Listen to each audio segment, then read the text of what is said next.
This video is meant to be a complete guide to raising broiler chickens for meat. From start to finish, we cover everything from brooding and feeding, chicken tractors, to all the steps to process them into freezable, consumable chicken. We even show how to cut down chickens and package them in a vacuum pack. So this is one of our broiler boxes. There are two 4x6 boxes in this building. They're wrapped with foam to keep the chicks warm. That's more important in cold weather. Right now it's early September. It is a little chilly, so I did put the lid on this one just to keep some of the heat in. We just got these chicks. They're 2 days old. Let's open the box and take a look. So we have, these are set up with a heat lamp, which we don't always use, but with it being a little chilly this morning, I did decide to turn the heat lamp on. We use a sweeter heater, which is a infrared unit. It does a really good job.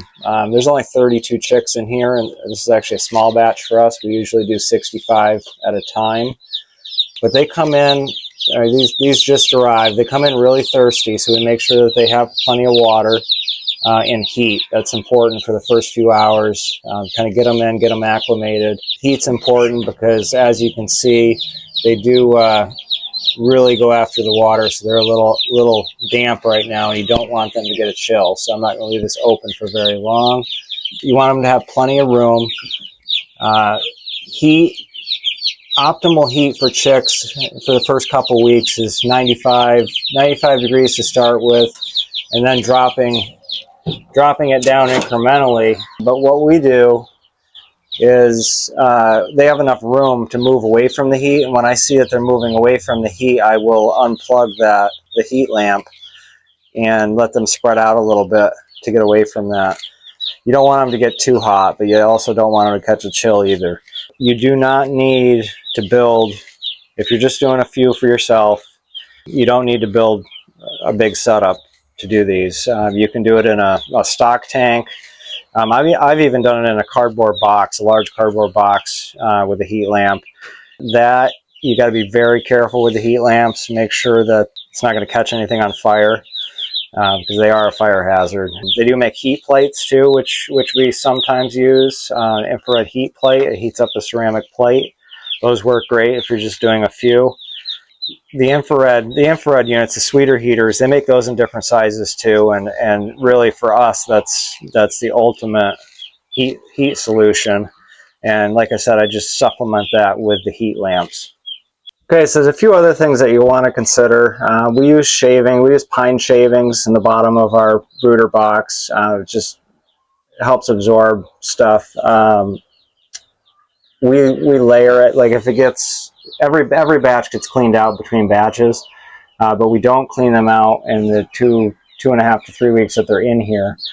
If it starts to get a little wet, we add shavings on top and just kind of layer it that way. So that's one thing to consider. Another thing is the food.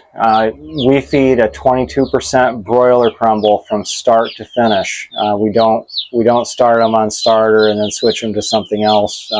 We've had really good luck with the Poulin broiler crumble, and that is what we use 100% now. We do add grit later when they move out to the field. Feed amounts too are something that you want to consider. We feed, so while they're in the brooder box, they essentially get all that they can eat for the first 2 weeks. Once they move out to the field, and of course we'll cover this more in more detail later, but we start to change their food a little bit and ration it essentially 12 hours on, 12 hours off. But for right now, they get all that they can eat. We start with a 3-pound feeder, and then maybe add another 3-pound feeder, and then upgrade that to a 10-pound feeder. But for right now, they get all that they can eat. Okay, so it's middle of the afternoon. We're just going to do a quick check on these guys and see how they're doing. I did open up the box a little bit earlier because it was getting a little warm in there. Actually warmed up pretty nicely today, about 80 degrees out. So you just want to make sure that they're not too hot. But yeah, we'll open this up and see how these guys are doing. I have added a feeder at this point, which they've actually eaten quite a bit of it. They've settled in pretty nicely. They're all spread out in there.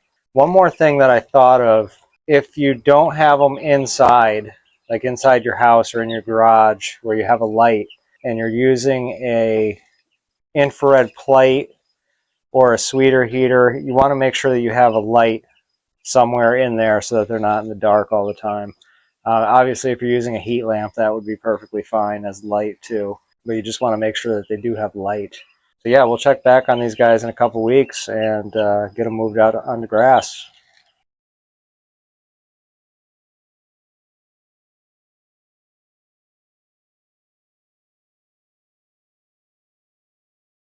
You saw these chicks when they were, the day we got them actually, 2 days old.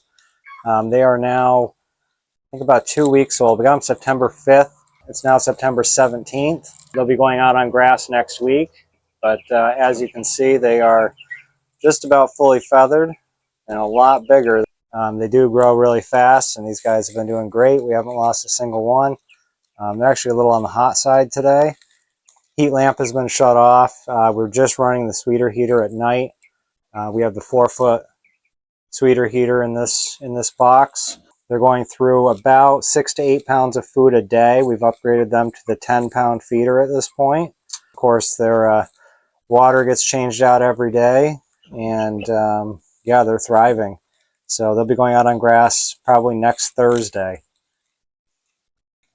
All right, so for the chicken tractor setup, we use Joel Salatin style tractors. These are a 10 by 12 unit. We run 2 of these. They're pretty inexpensive to make and fairly efficient. We generally run about 60 to 65 birds. They say you can run up to 75 in these. We found it was a little too crowded for the birds, and they made quite a mess before you got to move them again. These get moved once a day. Every morning they get moved onto fresh grass. There's a lot of different style tractors that are available, plans available online. You can build a John Suskovich style tractor, which is more of a hoop style. Might not do quite as good in the wind. I'm curious to try that in the future. There's a few things we don't like about these tractors. Mostly, our number one complaint with these is that the birds are really hard to get out of them. Comes time to process them. We found the easiest thing to do is just to pick the whole thing up and just move it right off the top of them and just set it down behind them. But other than that, I mean, they're inexpensive to build. You can scale this down a lot. I actually started out when I was just doing birds for myself. I would do 40 a year in a 6x8 Salatin style tractor, just made with 2x2 pressure treated lumber and a little bit of aluminum roofing on top.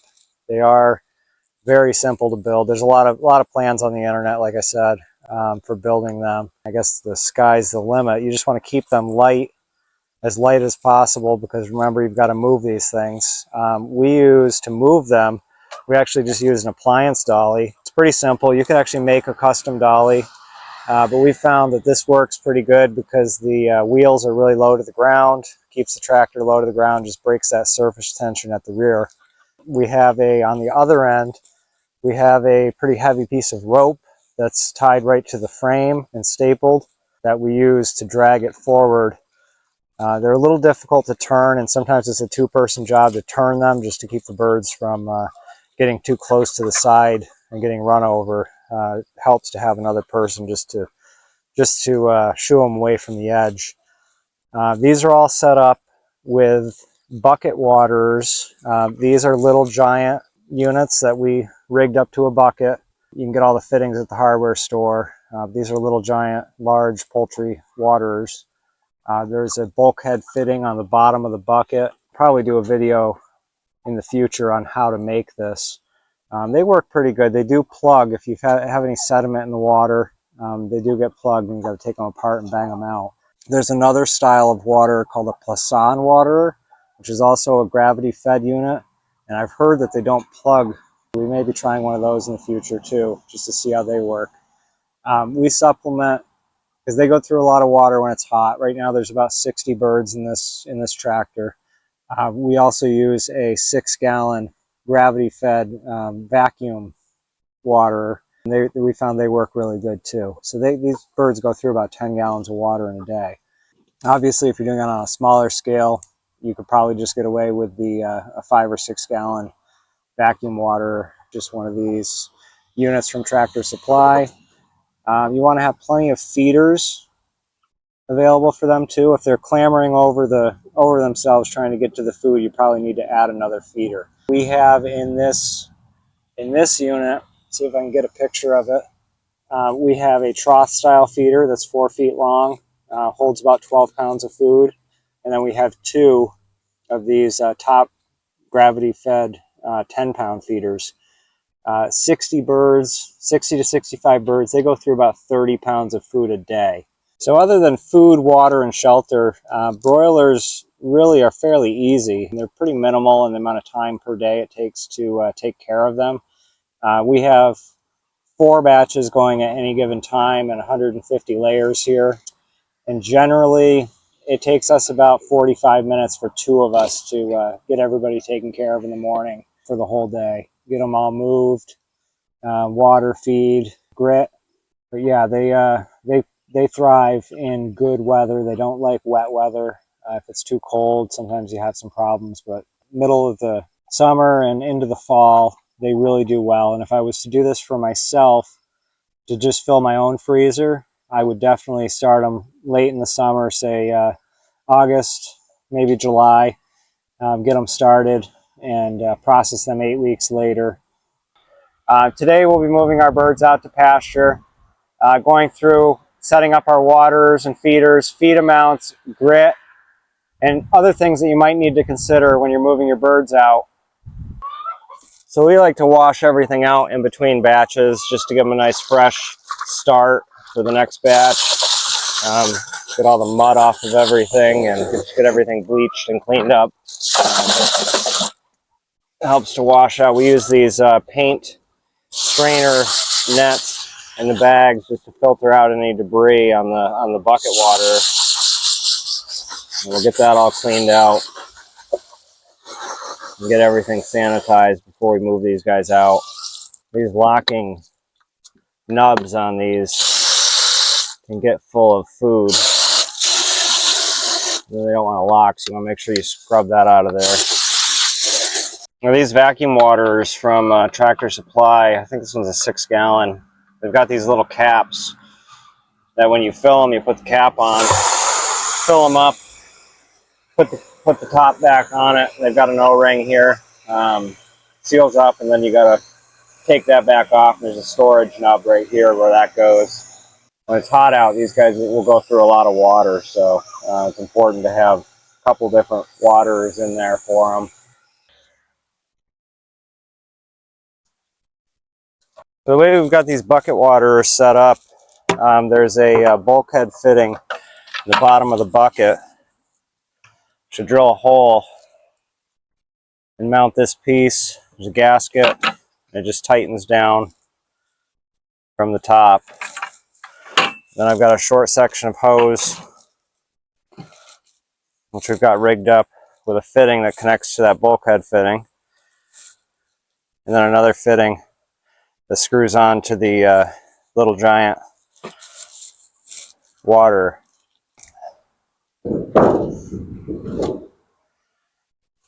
The way we do this, we've got some wood shims that we put up there just to keep it off the ground and help support the bucket.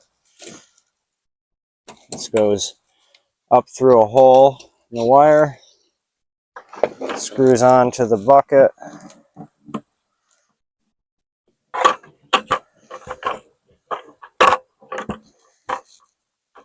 Nice and tight so it doesn't leak. The bucket will sit there just like that. Water hangs. If the ground hits that water, it can cause it to stay on, so you want to make sure that it's not resting on the ground. There's little adjustments inside there. You can turn these little dials and adjust the fill level up and down.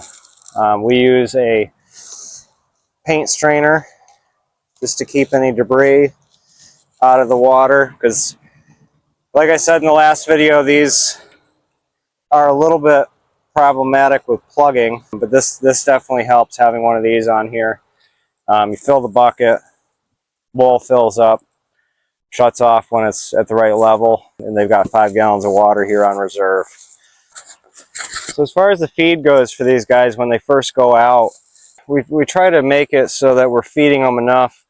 They're going to get through the day up until about 7 o'clock at night, 7:30, and they're going to run out of food on their own. If they don't, ideally you want them on 12 hours on, 12 hours off. So food all day, 12 hours of food, and then take the food away if they have any left. We've got it pretty dialed in where I know how much to feed them. This batch is only 32 birds. We're used to 65, so I may have to play with that a little bit. But to start with, I'm going to give them this one 12-pound trough feeder and one of these 10-pound feeders, and I'll see how much they eat the first day, and then I'll just try to get it dialed in so that I'm giving them the amount to get them through the day, so I don't have to come back out and take the feeders out. It's just less work on our part to do that. We do broiler crumble, 22% protein in the trough. I fill it right up. I know this holds about 12 pounds. Each of these scoops is 3 pounds. And generally I can get about 4 of them in here.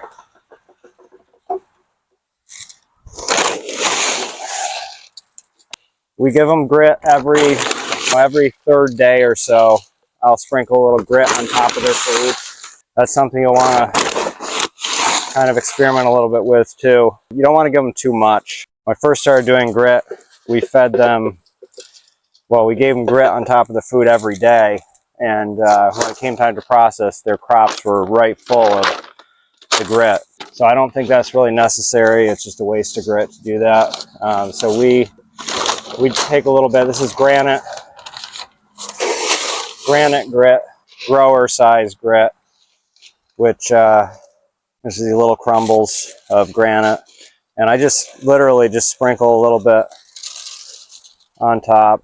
And we start doing this when they come out on the grass. I'll do the same on this. Sprinkle a little bit on top. And that helps them process the food a little bit better. There's a lot of people that say it doesn't do anything. We have found that we get bigger birds. They eat less food. So we are strong believers in using grit, and we'll continue to do that because we know it works. First time I started feeding grit, we ended up with in 8 weeks an 8¼ pound chicken, and that whole batch averaged probably around 7 pounds, which is pretty respectable in an 8-week grow. You want to put these in so they're spread out a little bit. We'll leave that one for later. And we just use one of these simple wire cages to move them out to the field. There's 3 compartments in this one. Doing this by myself today, so I'll probably put half a dozen or so in each one. Now, stop struggling. Now these are about 3 weeks old right now. They should have gone out last week, but one of our tractors was tied up. But they are more than ready to go out. Nicely feathered for a Cornish cross. Calm down, putting you out in the pasture. But they're already probably around 2 pounds or so, 1.5 pounds, 2 pounds.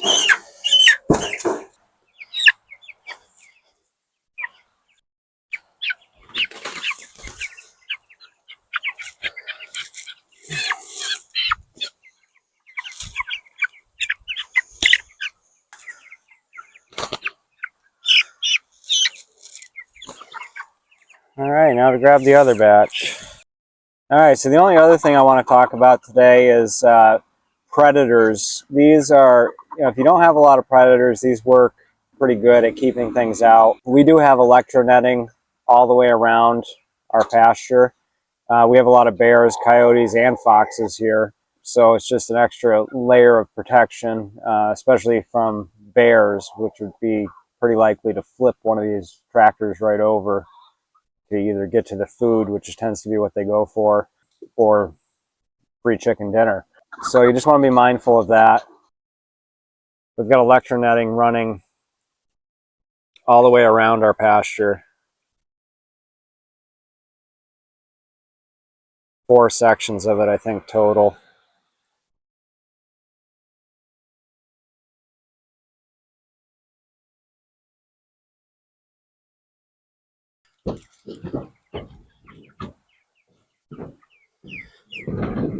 Going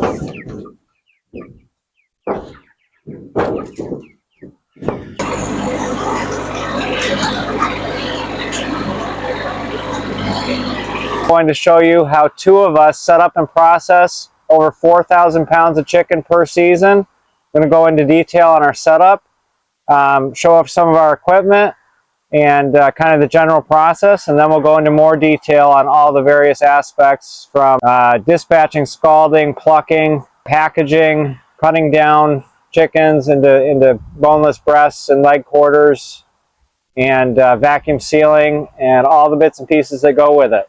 Stay tuned.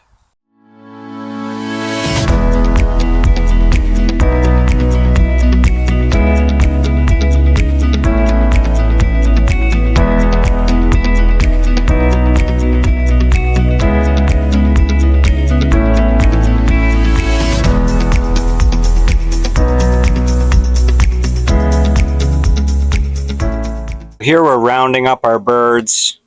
This is kind of the way we do it now. We'll pick up the whole chicken tractor, move it out of the way.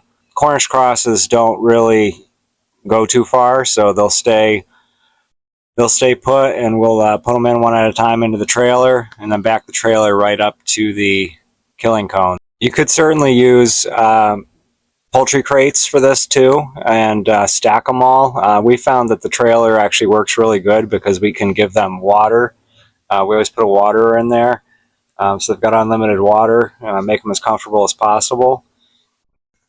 You can also add a tarp to the top of it for shade, or a lot of times what we'll do is we'll take the rigid cover from the chicken tractor and put it over the top of the trailer just to give them some shade on the hot days.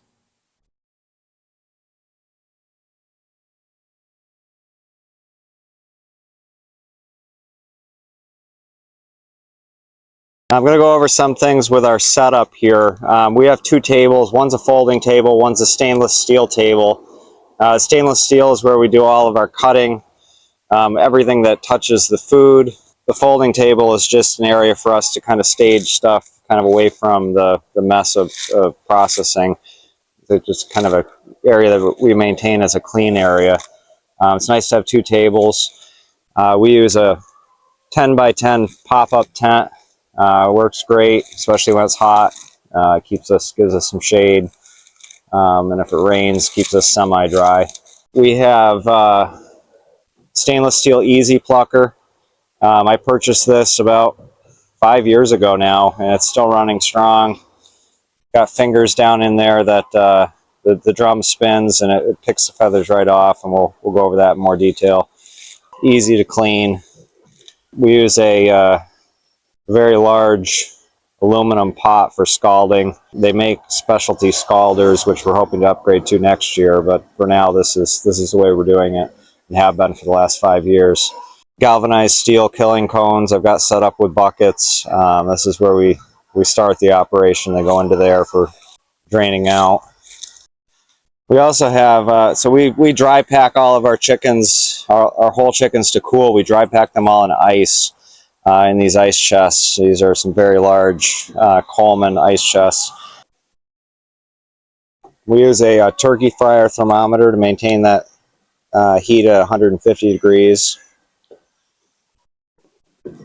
And a bucket heater, which will be going in there in a minute, to try to maintain the temperature without turning the propane on. It's just a stainless steel Amazon bucket heater. We always put a couple of drops of dish liquid, just a couple drops, in our scald water. Just helps break the surface tension, and birds pick easier. Also, the water, it's important to change this out a couple times through processing. They scald better with cleaner water. So as far as knives go, we've got a variety here that we like to use. For evisceration and killing, we use the Victorinox poultry knife. It's a small knife, holds an edge really well, stays really sharp. I sharpen them every time we use them, but we've got 3 of those. There's just 2 of us processing, so we don't have a ton of knives, but And then for parting out, the 6-inch Victorinox boning knife, semi-rigid boning knife, works really well. And I just picked this one up. This is a Dexter.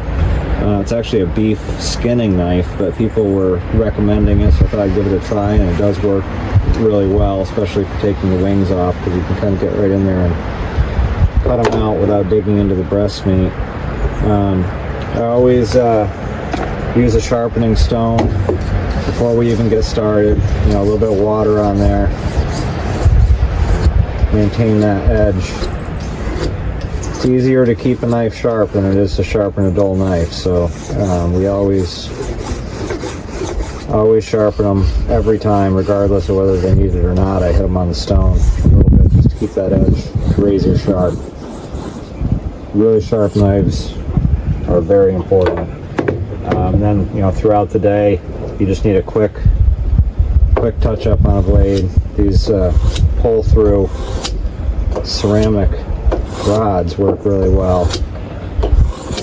You could actually use that to maintain your edge too in place of this. They both work equally well. That's a little faster. And then just a sharpening steel, just to keep the edge nice and true. And we use these. I keep this right on the bench. I use this throughout the day and throughout cutting birds out, cutting them up, getting them ready to package. Now, these have already been sharpened, but that's really all there is to it. This one's brand new, so of course the edge is still nice and sharp. All right, this is just going to be a general overview of our operation, and then we'll go into more detail later. I'm not actually going to show the killing, but here we're scalding. And the plucker has a water setting. I turn the water valve on, and then turn the plucker on and drop them in. It really only takes about 20 to 30 seconds in there. They come out nice and clean.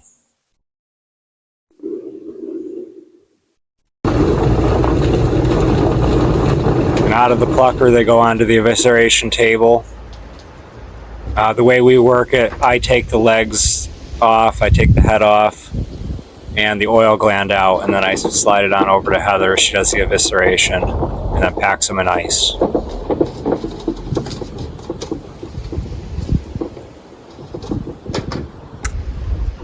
We found that there's a pretty healthy market for the feet. If you're interested in saving those, they do make really good stock.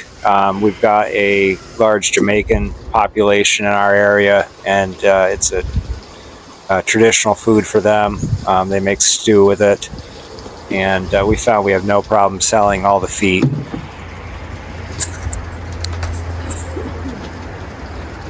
Because of the size of our scalder being on the small side, we have found that we should do 2 birds at a time, 2 birds in the plucker. Pluck really well. I do have 3 killing cones, so I just kind of cycle them down as I go. As I pull them out of the plucker, there's already 2 more draining in the cones. So there's always 3 in the cones. I empty the plucker out, get them onto the table, and then I go back, I pull 2 out of the cones. I scald them, I pluck them, I leave them there for a minute, I go get 2 more live birds, dispatch them, and then go back while they're draining. I go back to the plucker and pull the 2 birds that are in there out, get them cleaned up and ready for Heather. It's just kind of a really good way to constantly keep moving and kind of make our day a little shorter.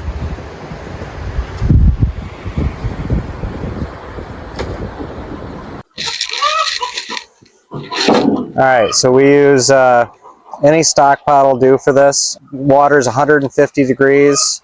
50 seconds is what we do. But we use a propane burner. We have an electric bucket heater which helps keep it up to temperature, and a thermometer because you want it to be between 145 and 150 and no lower than 145 or you won't get a good pluck. But drop the bird in, get the bird wet. I usually switch it around a little bit, dunk it up and down. And we set the timer for 50 seconds. and just keep dunking it. Don't leave it in the water, because if you do, the meat will actually kind of start to cook and the skin will tear when you pluck it. And to get a good scald on the legs, if you're using them for stock, I usually flip it over midway through and dunk it feet first for a little bit.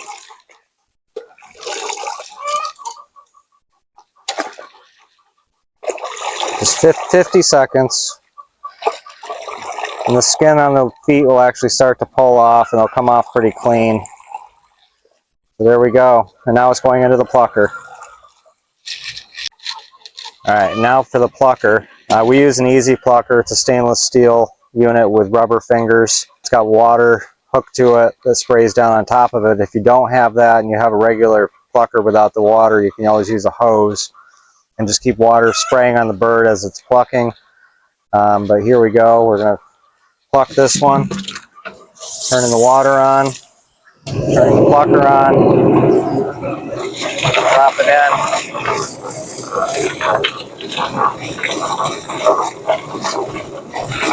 Usually 20-30 seconds in there. You can see when it's fully plucked.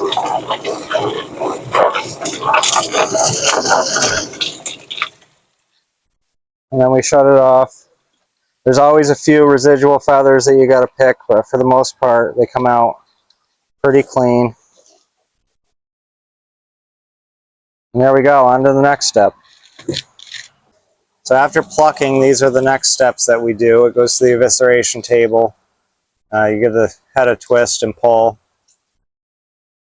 Detach the head and pull it off.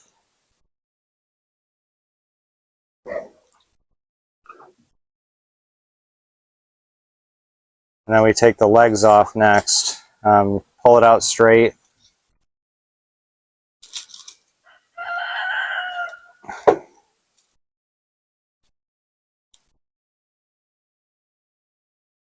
Cut right at the V of the leg. And cut right down through the joint.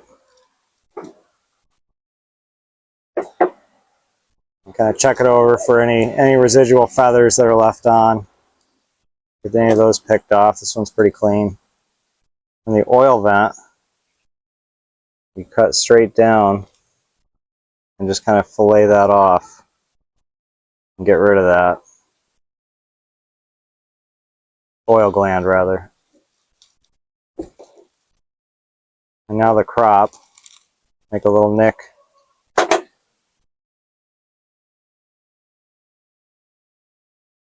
You kind of separate it from the skin and the meat. Pull. Get the trachea. And pull straight back. It kind of loosens everything up so it'll pull right out. And we cut down, make a little nick right down near the vent. We can rip that open. You can get your hand in there. And we separate the fat from the gizzard as much as we can. Pull everything out. See, this bird's got quite a bit of fat on it.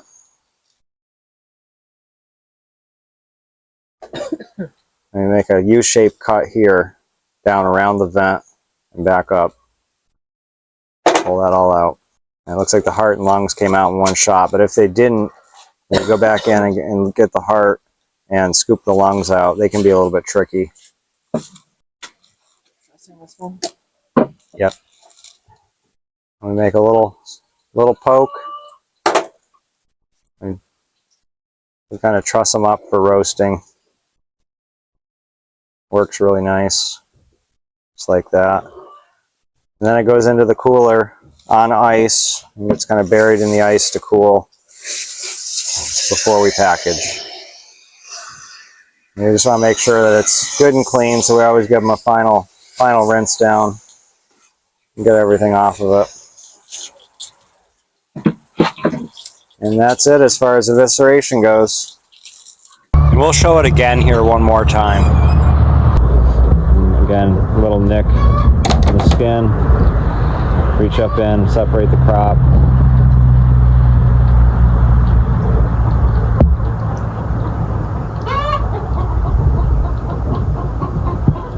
This one's giving us some difficulty.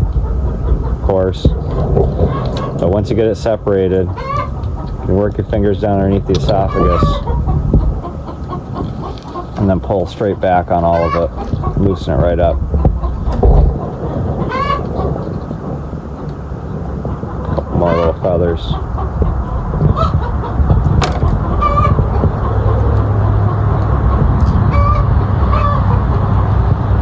And you just pinch that skin, pull it up, and stick the knife through it. You just want to be sure not to rupture anything. And you can just kind of pull it back. This one's quite fat. Batch of birds did really, really well. Being smaller numbers, there's less competition for the food. I just want to kind of work that fat loose from the gizzard. Try to leave as much with the bird as we can.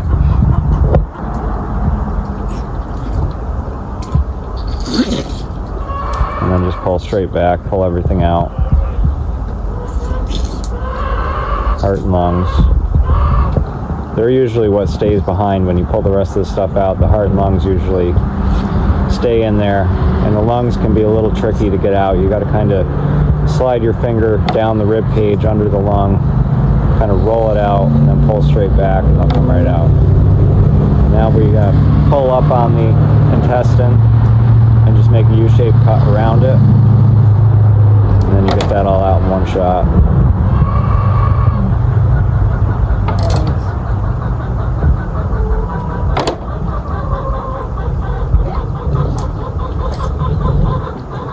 And then trussing, just make a little poke in the skin, roll that drumstick down through it, and same thing on the other side. Just pull the skin up over it, and there you have it, ready for the oven. And we dry pack our chickens in ice rather than an ice bath. We're fortunate enough to have an ice machine, so we have an abundant supply of fresh ice. But that way they don't sit in the contaminated water to chill.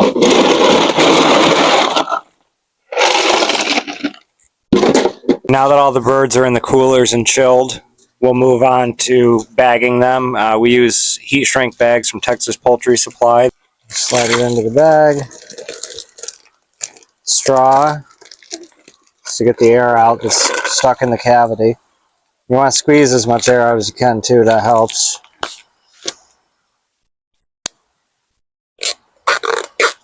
Zip tie.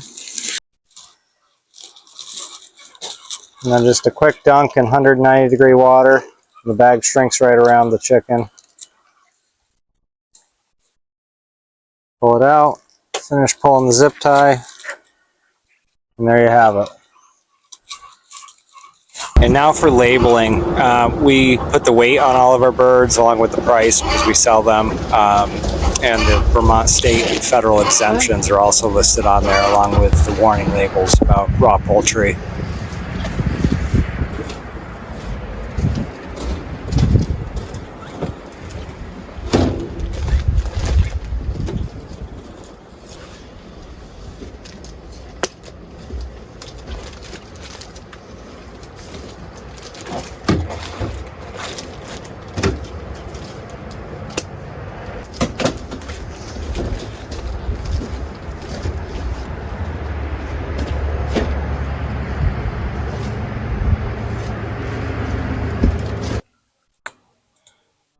So when we're parting them out,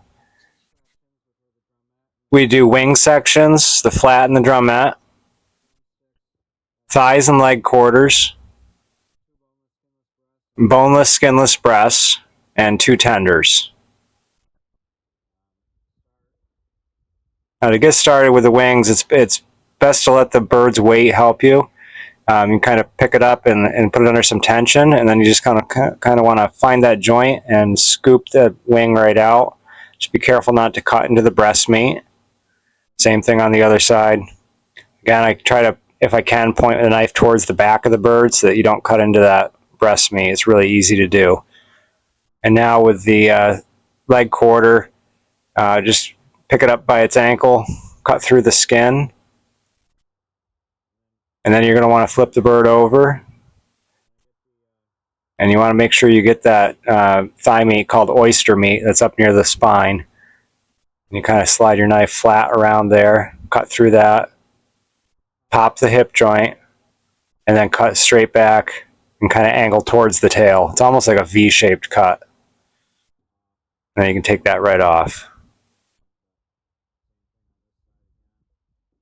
Same thing on this side. Cut through the skin.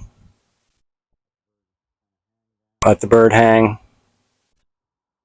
Those cuts should almost be touching at the back. You want to make sure you get that oyster meat. Pop the joint, and then get between the joint and work your way back through towards the tail.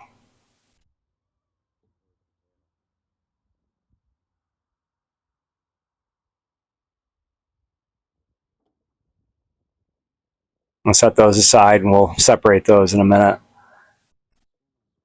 Now, as far as the boneless, skinless breasts go, you want to make sure that you get under the membrane and the skin, and you can just kind of separate it with your fingers.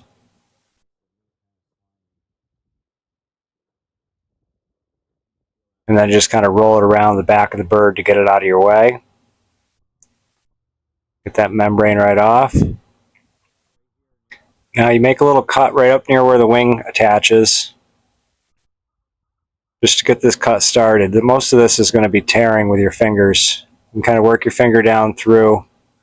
You can just see the tip of the tender right there, and that's what you want to follow down with your fingers.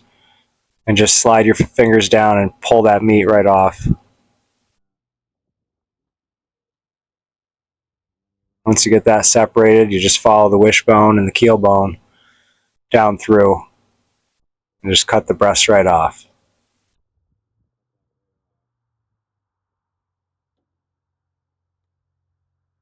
There's one boneless, skinless breast.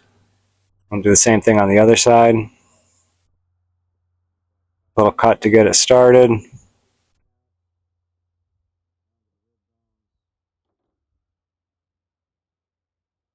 Again, find the tender. Slide your finger between the breast and the tender. Separate that meat right out. And now you can follow that bone. A little bit of cartilage in there we're going to have to trim off.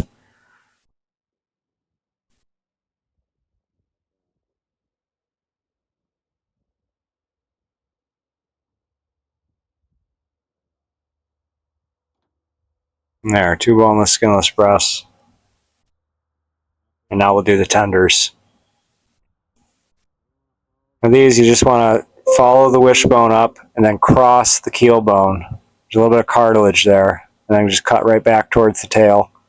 Same thing on this side. It'll be an X-shaped cut. And if you do this right, you can peel it right out of there with your fingers.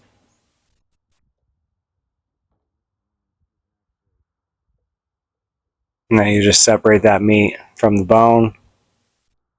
Use your knife if you need to, just to cut through that membrane on that side.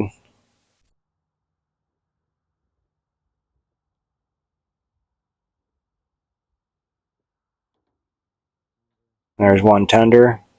And then we'll do the same thing on the other side.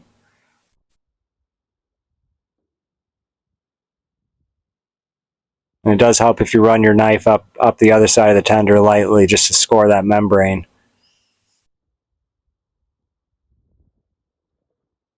And then just use the knife to finish the cut up near where the wing was.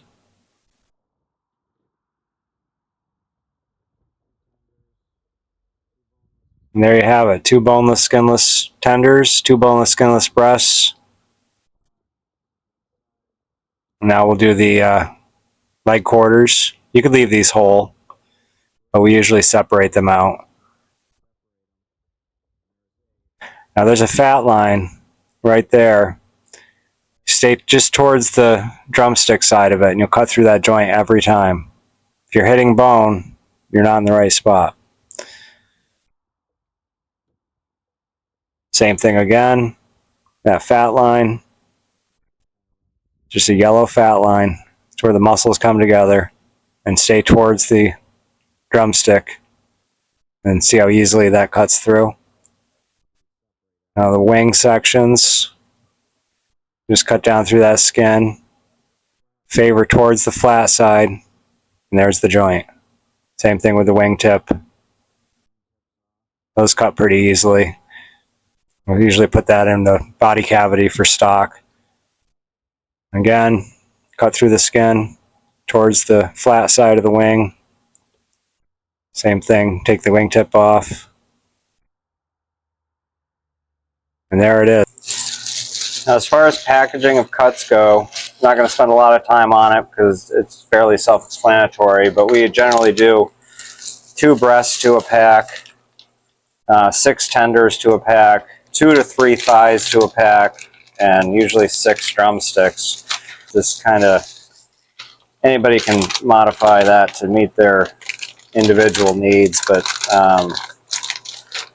generally that's the way we do breasts. We kind of put one way, one the other way, so they fit together nicely, and then we vacuum seal this in our chamber vac.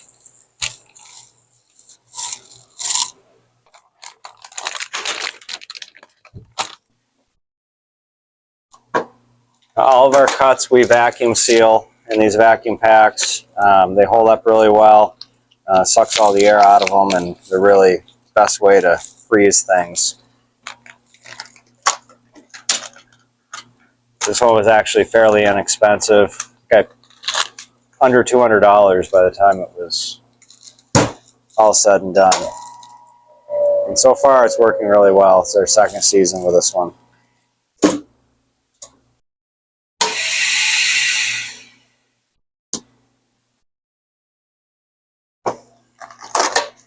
And there you have it. So that does it for this video. Thank you for following along. If you found value in this content, please give us a thumbs up and consider subscribing. Have a great night.